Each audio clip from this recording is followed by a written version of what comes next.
ချိန်က2019ခုနှစ်နယ်စပ်မြို့လေးတစ်မြို့မှာဘွဲရဘေးကစားကျွန်တော်ကမီနီမတ်တစ်ခုမှာအလောက်ခဏဝင်လုံနေတဲ့အချိန်အဲ့ဒီနေ့ကနှင်းတွေကျနေတဲ့ခရစ်စမတ်နေ့ကျွန်တော်ကဒီနေ့ညနေ2 နာရီခွဲမှာအိမ်ပြန်လို့ရပြီဒါပေမဲ့ဒီနေ့ညနေပိုင်းအလုပ်ဆင်းရမယ့်အန်တီကခွင့်ယူခြင်းနဲ့သူ့နေရာလူစားဆင်းပေးမဲ့သူရှိရင်ကောင်းမယ်လို့မနေ့ကပြောနေတာကျွန်တော်ကြားလိုက်တယ်ကျွန်တော်စိတ်ထဲကြိတ်ပျော်သွားတယ်အဲ့ဒီအန်တီကိုကျွန်တော်ညနေဘက်ဆက်ပြီးအလုပ်ဆင်းပေးလို့ရတယ်ကော်ဖီတော့ဝယ်တိုင်းရမယ်နော်လို့ပြောလိုက်တယ်အမှန်တော့ကျွန်တော်ကကိုယ်အကြံနဲ့ကိုကျွန်တော်ကြိုက်နေတဲ့တရုတ်မလေးကညနေပိုင်းအလုပ်ဆင်းရမှာကျွန်တော်ကသူနဲ့အတူ2 ယောက်တည်းရှိကျင်သေးတာကြောင့်ဘယ်သူမှအလုပ်မဆင်းကျင်တဲ့ခရစ်စမတ်နေ့မှာ2 ဂျူဒီဆက်ပြီးတော့အလုပ်ဆင်းရတာကိုပျော်နေခဲ့တယ်ခရစ်စမတ်နေ့ဆိုတော့ဆိုင်ကဧည့်သည်မရှိသလောက်ပဲအလုပ်အားတာနဲ့ငွေရှင်းကောင်တာမှာရက်နေတဲ့တရုတ်မလေးစီသွားပြီးကျွန်တော်စကားတွေသွားပြောတယ်သူ့ကိုကျွန်တော်ကြိုက်နေတာတစ်ဆိုင်လုံးသိကြတယ်သူလည်းသိတယ်ဒီနေ့အလုပ်ဆင်းရင်သူနဲ့ညစာအတူစားခွင့်ရဖို့ကျွန်တော်ကြိုးစားနေတာအလုပ်ဆင်းရင်ဘယ်သွားမလဲမေးတော့သူ့မိဘတွေအိမ်မှာညစာစားပွဲရှိတယ်တဲ့ကျွန်တော်ညစ်သွားတယ်နယူးယားညကြရင်ရောဘာပလန်ရှိလဲလို့ကျွန်တော်မေးနေတော့မှဆိုင်ထဲကပစ္စည်းတွေတင်ထားတဲ့စင်အတန်းတွေကြားထဲကနေတောက်နဲ့အတန်ထွက်လာတယ်ဆိုင်ထဲမှာဧည့်သည်တယောက်မှမရှိဘူးကျွန်တော်2 ယောက်စကားပြောနေတော့ရက်ပြီးအတန်ကိုနားဆွမ်းလိုက်တော့အဲ့ဒီအတန်လည်းရက်သွားတယ်စက္ကန့်ပိုင်းပါပဲစင်ကိုလက်နဲ့တောက်နေတယ်လို့အတန်မျိုးပြန်ထွက်လာတယ်ဒါနဲ့ကျွန်တော်ငွေရှင်းကောင်နာကနေထွက်ပြီးသွားကြည့်တယ်အတန်ထွက်နေလို့ထင်ရတဲ့စင်တွေနားသွားကြည့်တော့ဘယ်သူမှမရှိဘူးပြန်လဲထွက်လာတော့နောက်တစ်နေရာကနေအတန်ပြန်ထွက်လာတယ်ထူးဆန်းတာကအတန်လာရနေရာကိုကျွန်တော်ရောက်သွားရင်အတန်ကရက်သွားတယ်ပြီးရင်နောက်တစ်နေရာကနေအတန်ပြန်ထွက်လာတယ်တယောက်ကစနောက်နေတယ်လို့မျိုး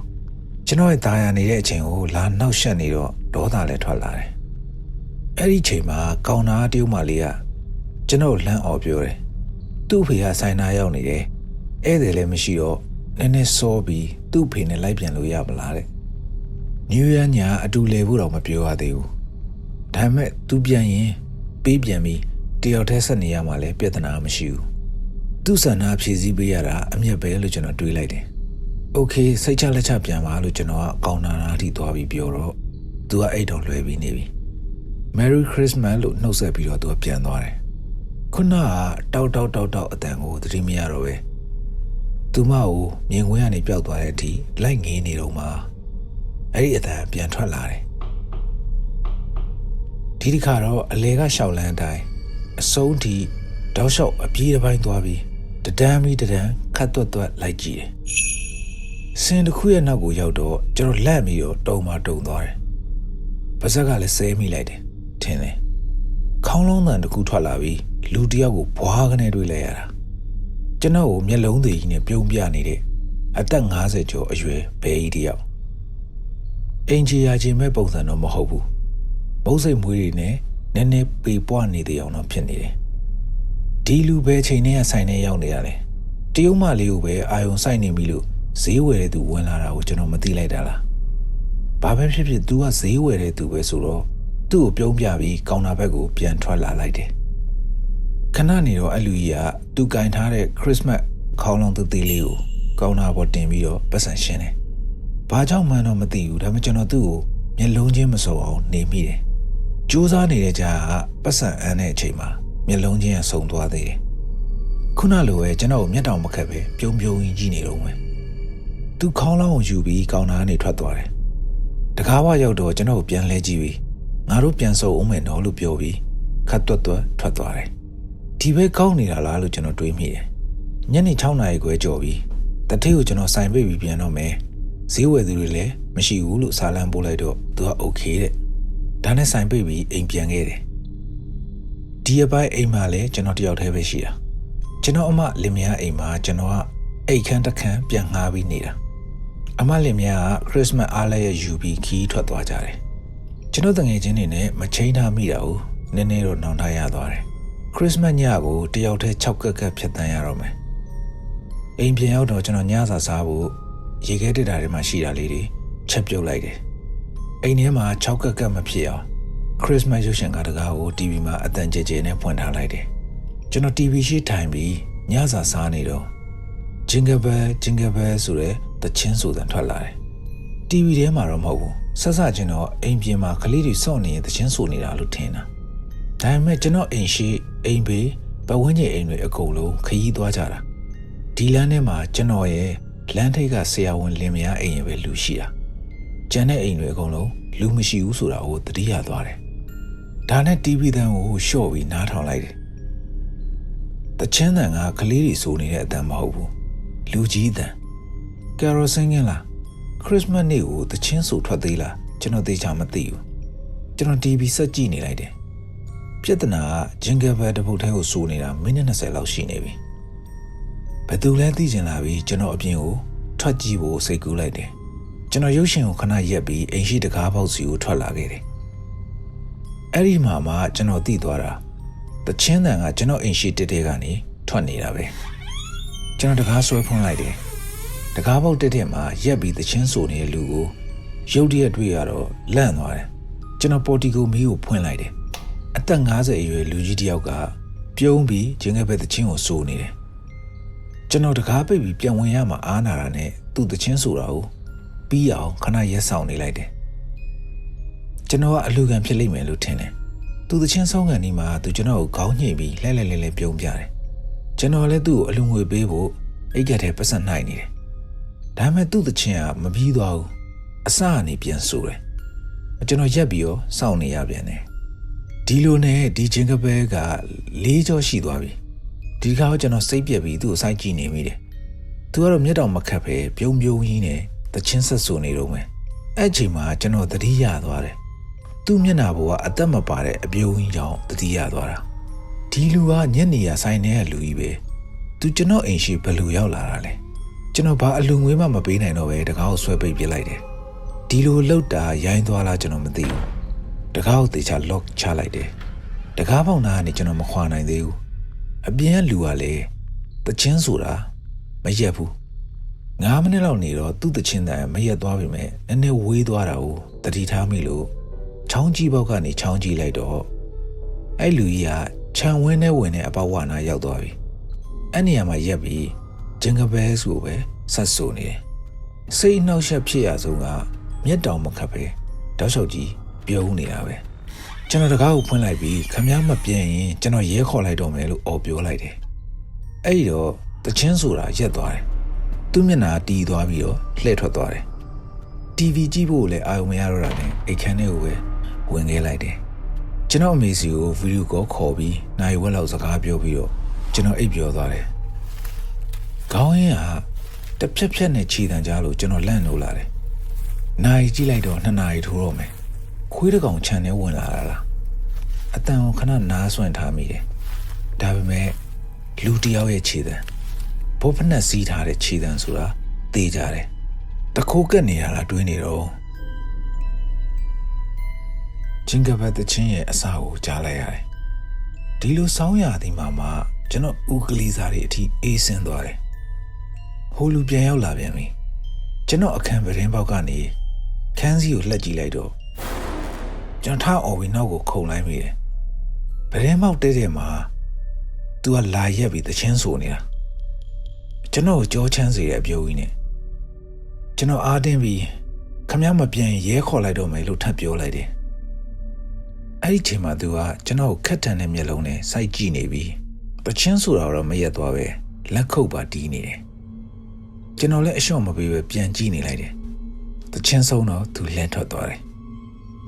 ကျွန်တော်တပြင်းချပြီးကလေးမော်ပြန်လဲလိုက်တယ်ခုနကလူကအယူတယောက်ဝယ်ဖြစ်မယ်လို့ကျွန်တော်တွေးနေရင်ချက်ချင်းအိတ်မပြောတော့ဘူးအဲ့ဒီချိန်မှာပဒင်းပေါက်ကိုခဲတစ်ခုနဲ့ပေါက်လိုက်တယ်လို့အတန်ကြားလိုက်ရတယ်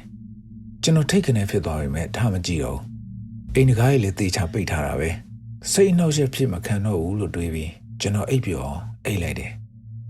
မနေ့အိပ်ရနိုးတော့ဘာရင်မဟုတ်ဘူးအိမ်ပြင်ထွက်ပြီးကျွန်တော်တပတ်ပတ်ကြည့်လိုက်တယ်ကျွန်တော်ပဒင်းပေါက်နာမှာစက်ကူလုံးလေးတစ်ခုတွေ့တယ်ညကခဲလုံးနဲ့ပေါက်တယ်လို့ထင်နေတာဖြန့်ကြည့်လိုက်တော့ငါတို့ပြန်ဆုံကြအောင်မယ်လို့ရေးထားတယ်ဆောက်ယူးလို့ကျွန်တော်ဆဲပြီး စက်ကူစုပ်ကိုပြစ်ထုတ်လိုက်တယ်ကျွန်တော်အလုပ်ကိုသွားတယ်ဒီနေ့တော့တရုတ်မလေးကိုနယူးရီးယားညအတူတူလဲရအောင်လို့ပြောမယ်လို့တွေးထားတယ်တရုတ်မလေးကနယူးရီးယားညမှာသူမအားဘူးသူ့မိသားစုကမြို့ပြင်မှာအပန်းဖြေအိမ်တစ်ခုငှားထားပြီးတော့အဲ့မှာမိသားစုညစာစားပွဲလုပ်မှာတဲ့ကျွန်တော်စိတ်လေသွားတယ်ဒါမှမမျိုးလေးမဲ့သူကနေ့မှာအခြားအစီအစဉ်မရှိရင်ညစာစားပွဲကိုလိုက်ခဲ့ပါလားပြီးရင်အဲ့ဒီအိမ်မှာပဲအိပ်လို့ရတယ်အခန်းအပူရှိတယ်တဲ့ကျွန်တော်ပျော်သွားတယ်ဒါပေမဲ့လှုပ်ဖို့ကင်ဖတ်တဲ့ပူတဲ့ရင်းနှီးမှုမရှိပဲသူ့မိသားစုညစာစားပွဲကိုကျွန်တော်လိုက်သွားဖို့တင်တော်ပါမလားလို့တွေးနေမိတယ်သူကကျွန်တော်လိုက်မယ်ဆိုရင်ကျွန်တော်ဆိုင်ကယ်နဲ့ပဲအတူတူသွားကြမယ်လို့ပြောတယ်ဒီတော့အသိအများကြီးမစင်စားတော့ဘူးမြို့ပြင်ကိုသွားရင်မိနစ်40လောက်ကျွန်တော်မောင်းတဲ့ဆိုင်ကယ်ကိုသူနောက်ကထိုင်ပြီးလိုက်လာမှကိုတွေးပြီးကြည်နဲ့သွားတယ်31ရက်နေ့ညနေ4 နာရီလောက်ကျွန်တော်သူ့ကိုသွားခေါ်ပြီးသူတို့ငှားထားတဲ့အိမ်စီထွက်လာကြတယ်သူ့မိသားစုကိုလက်ဆောင်ပေးဖို့အတွက်ဈေးကြီးတဲ့ဝိုင်တစ်လုံးကိုဝင်ဝယ်လိုက်တယ်တရုတ်မလေးကကျွန်တော်ထင်ထားတာထက်ပိုတွက်တယ်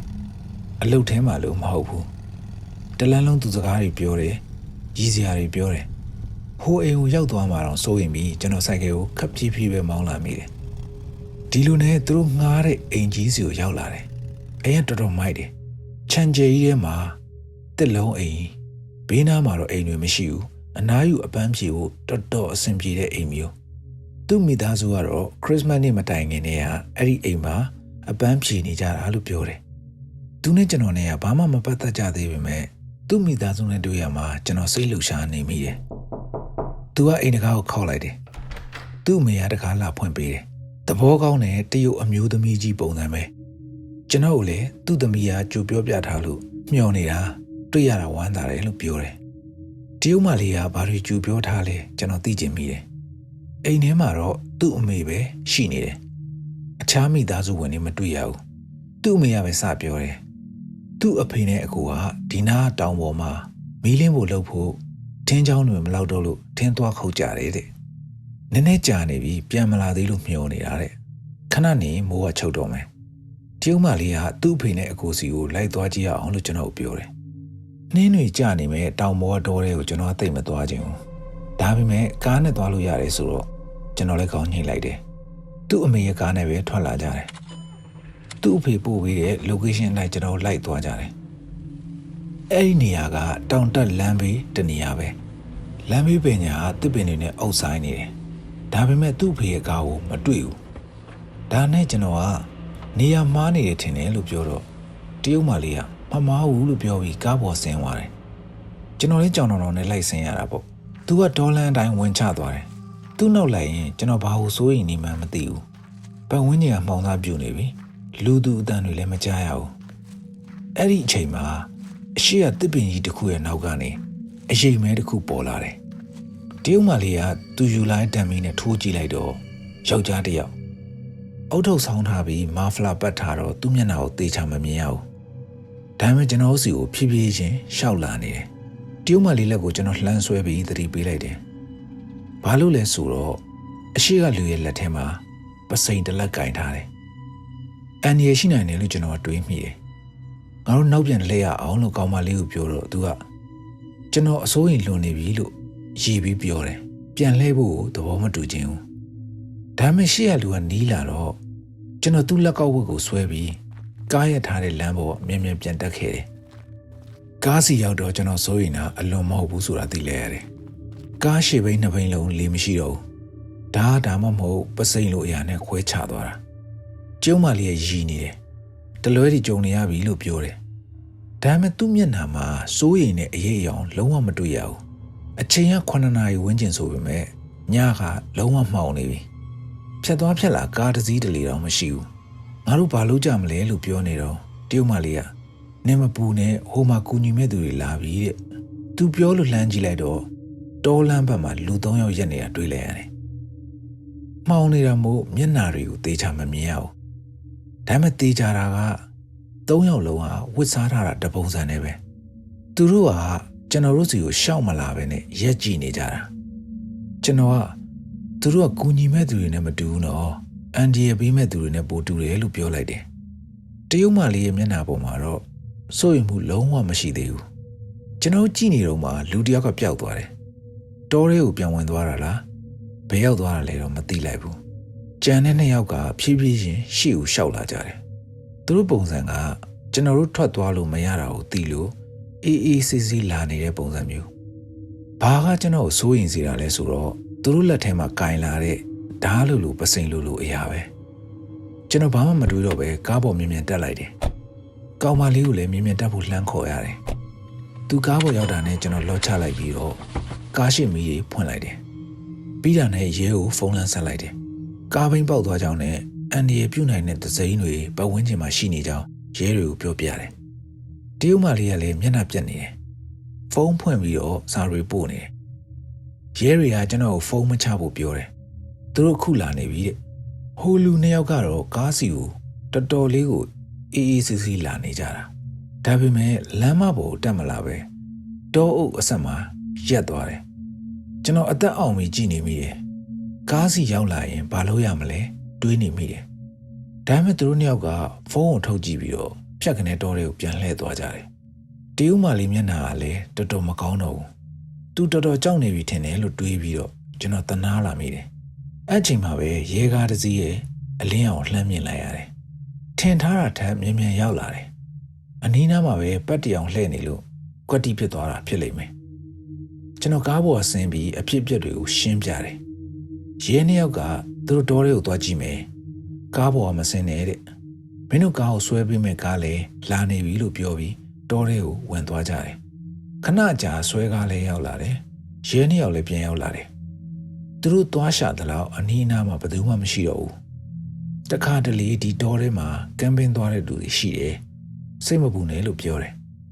ဒါနဲ့ပဲကျွန်တော်တို့လည်းရဲကားနဲ့ပဲအပန်းဖြေအိမ်ကိုပြန်ရောက်လာကြတယ်အိမ်ရှိရောက်တော့သူ့အဖေရဲ့ကားပြန်ရောက်နေပြီတကားခောက်လိုက်တော့သူ့အမေတကားလာဖွင့်တယ်ကျွန်တော်ပြုံးပြပေမဲ့ခုနကလိုလှိုက်လိုက်လဲမဟုတ်တော့ဘူးတခုခုကိုမကျေနပ်သလိုဖြစ်နေရလို့ကျွန်တော်ခံစားရတယ်အိမ်ထဲကိုဝင်လိုက်တော့အိမ်ခန်းဆိုဖာမှာလူနှစ်ယောက်ကြောပေးပြီးထိုင်နေတယ်တရုတ်မလေးကကျွန်တော်နာကပ်ပြီးသူ့အဖေနဲ့သူ့အကိုလို့ပြောပြတယ်ကျွန်တော်တို့အတန်ကြာတော့သူ့အဖေနဲ့သူ့အကိုကထပြီးတော့နှုတ်ဆက်တယ်အဲ့ဒီအချိန်မှာကျွန်တော်ဘဝမှာဘယ်တော့မှမမေ့တော့မဲ့တုန်လှုပ်မှုမျိုးကိုခံစားလိုက်ရတယ်ကျွန်တော်မျက်စိမမားနိုင်ဘူးသူ့ဖေကိုကျွန်တော်သေချာမှတ်မိနေပြီဂျင်ကဘဲဆိုတဲ့ပိုးတော့ပိုးသေးချသွားတာကသူပြုံးနေကြအပြုံးပဲတွေ့ရတာဝမ်းသာပါတယ်လို့ပြောပြီးသူ့လက်ကိုကမ်းပြီးတော့ကျွန်တော်အားနာပြီးလက်ဆွဲနှုတ်ဆက်လိုက်ရတယ်သူ့လက်တွေကနှွေးနေပြီးကျွန်တော်လက်တွေကစိုးရင်စိတ်ကြောင့်အေးဆက်နေမှာတော့သေကြတယ်သူ့ဖေကိုကျွန်တော်တို့စုံမှုကြလားလို့မေးဖို့ကြိုးစားပေမဲ့စကားတွေကလေချောင်းမှာပဲတက်နေတယ်သူ့အကိုဆိုတဲ့လူကတော့ကျွန်တော်ကိုစက္ကန့်မလက်မျက်နှာမလွယ်ပဲထိုင်ကြည့်နေတယ်သဘောမကျတဲ့အကြည့်မျိုးပဲကျွန်တော်မျှော်လင့်ထားတဲ့ညစာစားပွဲမျိုးမဟုတ်တော့ဘူးတော်တော်လေးကိုစိတ်ကတိကအောက်ဖြစ်ရတဲ့ထမင်းဝိုင်းတစ်ခုကျွန်တော်လက်ဆောင်ပေးတဲ့ဝိုင်ပလင်းကိုဖောက်တော့ကြပြီသူ့အဖေကမျက်တောင်မခတ်တဲ့အပြုံးနဲ့တော်တော်အရသာကောင်းတဲ့ဝိုင်ပဲလို့ပြောတယ်ဒီလိုနဲ့ညစာစားပြီးကျွန်တော်အိပ်ရမယ့်အခန်းကိုတရုတ်မလေးကလိုက်ပြတယ်ထပ်ပြီးထူးဆန်းတာကတရုတ်မလေးကကျွန်တော်နဲ့တခန်းနဲ့နေမှာတဲ့ပုံမှန်အချိန်ဆိုရင်တော့ကျွန်တော်စိတ်လှုပ်ရှားမိမှာတောင်တွေးမြောက်တွေးတွေးမိမှာအခုကကြတော့ကျွန်တော်စိတ်ထဲမှာဘဝင်မကြနေဘူးသူကရှင်းပြတယ်ကျွန်တော်ကိုသူကြီးစားလို့သူ့အိမ်ကိုပြောထားမိကြောင်း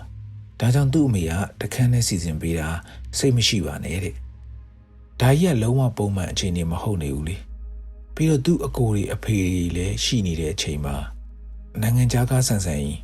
ဒီလိုကြီးစီစဉ်ပေးတယ်ဆိုတာကြီးကတော်တော်ကိုလွဲနေတဲ့အချက်တစ်ချက်လို့ကျွန်တော်ထင်တယ်ကျွန်တော်မျက်နှာပြက်နေတာကိုသူကသတိထားမိတဲ့ပုံပဲသူကဆက်ရှင်းပြတယ်သူ့အဖေကသူ့ပထွေးတဲ့အကိုကလည်းအဖေဘက်ကပါလာတဲ့အကိုတဲ့အဲ့ဒီလူနှစ်ယောက်ကဆက်ဆံရေးညံ့တယ်လို့ပြောပြတယ်ကျွန်တော်ကတော့โอเคကိစ္စမရှိဘူးလို့ပြောမှလွယ်လို့ဘာမှမတတ်နိုင်ဘူးအဲ့ဒီနောက်သူကရေချိုးခန်းထဲကိုဝင်သွားတယ်ဖုန်းကိုတော့ကရင်ပေါ်မှာတင်ခဲ့တယ်ကျွန်တော်အိတ်ခန်းထဲမှာရှောက်ကြည့်နေတော့သူ့ဖုန်းကတုံသွားပြီး screen လင်းလာတယ် message ဝင်လာတယ်မလုံးသင့်မှန်းသိပေမဲ့ကျွန်တော်ပုံးစီကိုအမြန်သွားပြီးတော့ကြည့်လိုက်တယ် message ကဒီညတော့အလုပ်ဖြစ်မှရမယ်နော်တဲ့ပို့တဲ့သူကအမှန်လို့ရေးထားတော့စာပို့တာကသူ့အမေဆိုတာသိကြတယ်ကျွန်တော်ဘာပြောတာလဲဆိုတာသိကျင်စောနဲ့သူ့ဖုန်းကိုကောက်ကင်လိုက်တယ် ဒါမဲ့ဖွင့်ကြည့်လို့မှမရတာဖုန်းကိုနေရာမပြောင်းအောင်သတိထားပြီးပြန်ချထားလိုက်တယ်ကျွန်တော်ခေါင်းပူအောင်တွေးနေမိတယ်ဒီညတော့အလုပ်ဖြစ်မှရမယ်ဆိုတာဘာကိုပြောတာလဲဒီညတော့လို့ရေးထားတော့ရှေ့တော့လုတ်ခဲ့တာတွေကအလုံးမဖြစ်ဘူးဆိုတဲ့သဘောလားသူ့မိကဘာကိုပြောချင်တာလဲသူရေချိုးခန်းထဲကထွက်လာတဲ့ဖုန်းကိုကောက်ကင်လိုက်တယ်ကျွန်တော်မြင်သွားတာကိုသူရိပ်မိမလားဆိုတာကိုအလကားနေရင်ကျွန်တော်စိတ်ပူနေမိတယ်သူနဲ့စကားခဏပြောပြီးကျွန်တော်တို့အိပ်ရဝင်လိုက်ကြတယ်သူကအားနာလို့ဆိုဖာပေါ်မှာပဲအိပ်မယ်တဲ့ဆိုဖာပေါ်မှာအိပ်ရမယ့်သူကကျွန်တော်ဖြစ်ပေမဲ့စိတ်မကြည်လင်တော့တာကြောင့်သူ့ဘာသူအိပ်ချင်တဲ့နေရာအိပ်ပါစေလို့ကျွန်တော်တွေးလိုက်တယ်ကတဲ့ပေါ်မှာအိပ်နေပြီမဲ့အတွေးများစွာနဲ့ကျွန်တော်အိပ်မပြောဘူးဟိုလူကြီးကဘယ်လိုလုပ်ပြီးသူ့ပထွေးဖြစ်နေတာလဲခရစ်စမတ်နေ့ကဘာလို့ကျွန်တော်ကိုနှောက်ရှက်ရတာလဲဒါမှမဟုတ်ကျွန်တော်လူမှားနေတာလားတရုတ်မလေးရောသူ့အဖေကျွန်တော်အိမ်ရှိလာဘူးတော့သိနေတာလားအတွေးတွေစုံနေတယ်အဲ့အချိန်မှာတရုတ်မလေးရဲ့ဖုန်းက vibrate တစ်ချက်မြည်သွားတယ်ဘာကြောင့်မှမသိကျွန်တော်အိတ်ချင်အောင်ဆောင်းနေလိုက်တယ်သူလှုပ်ရှားတာကိုမြင်အောင်မျက်လုံးကိုမှီးပြီးတော့ကြည့်နေမိတယ်ကရင်ဘေးမှာစက္ကန့်အနည်းငယ်လောက်သူရက်ကြည့်နေပုံပဲအိပ်ပျော်နေလားဆိုတာကြည့်ရထင်တယ်အဲ့ဒီနောက်သူခြေသံလုံးလုံးနဲ့အခန်းထဲကထွက်သွားတယ်ကံကောင်းကျင်တော့သူကတကားကိုပြန်ပိတ်မသွားဘူးကျွန်တော်နိုးသွားမှဆိုလို့ထင်တယ်သူအောက်ထပ်ကိုဆင်းသွားတဲ့ခြေသံကိုကြားရတယ်အဲ့ဒီနောက်တစ်ယောက်ထပ်ဆင်းသွားတဲ့ခြေသံကိုကြားရတယ်ထပ်ပြီးနောက်တစ်ယောက်ထပ်ဆင်းသွားတဲ့ခြေသံကိုလည်းကြားရတယ်ကျွန်တော်မမြင်နိုင်တော့ဘူးသူတို့ဘာလုပ်ကြမှာလဲအရန်သိချင်လာတယ်ဒါနဲ့ကျွန်တော်လည်းအခန်းထဲကနေထွက်ခဲ့တယ်အောက်ဆင်းမဲ့လေကားထိပ်ကနေနားဆွင့်ကြည့်တယ်သူတို့စကားပြောနေကြတဲ့အတန်တိုးတိုးကိုကြားနေရပေမဲ့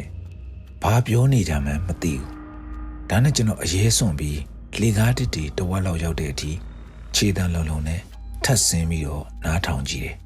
သူတို့တခုခုလှုပ်ဖို့တိုင်ပင်နေတာတစ်ချိန်မှာတော့သူ့ကိုရဲ့ဒေါသထွက်နေတဲ့အတန်ထွက်လာတယ်ညနေကနင်းဆောက်သုံးမကြလို့မအောင်မြင်တာတဲ့သူ့အမေကဟဲ့တူတူပြောနိုးသွားအောင်မယ်လို့တတိပေးတယ်သိကြပြီသူတို့ကျွန်တော်အကြောင်းပြောနေကြတာပဲကျွန်တော်ဆက်မနေသင့်တော့ဘူးသူတို့ဘာကိုကြံစီနေတာပဲဖြစ်ဖြစ်ဒီနေရာထွက်သွားမှရမယ်ဆိုတာကျွန်တော်သေချာသိလိုက်ပြီအပေါ်ကိုအမြန်ပြန်တက်ပြီးကျွန်တော်စိုက်ကယ်တော့နဲ့လွယ်အိတ်ကိုယူလိုက်တယ်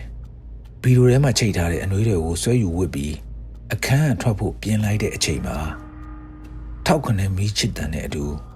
ဆိုဖာပေါ်မှာထိုင်ပြီးဆက်လက်တောင်းနေတဲ့သူ့အဖေကိုမြင်လိုက်ရတယ်ကျွန်တော်လည်းလန့်သွားပြီးတစ်ချက်ကောက်ဆဲလိုက်မိပြီးလေကားကနေပြေးဆင်းလိုက်တယ်အိမ်ပြင်မှာရပ်ထားတဲ့စိုက်ကယ်စီကိုပြေးပြီးနောက်လည်းမကြည့်တော့ပဲချက်ချင်းပေါင်းထွက်လာခဲ့တယ်အဲ့ချိန်မှာပဲဖုန်းဝင်လာတယ်တရုတ်မလေးခေါ်နေတာကျွန်တော်မကန်ဘူးသူ9ခါလောက်စက်တိုက်ဆက်တယ်ကျွန်တော်လုံးဝမကန်ဘူးအိမ်ကိုရောက်ဖို့ကအဓိကပဲအိမ်ရောက်တော့သူစာပို့လာတယ်နင်းကဘာဖြစ်တာလဲဘာလို့ထပြန်တာလဲတဲ့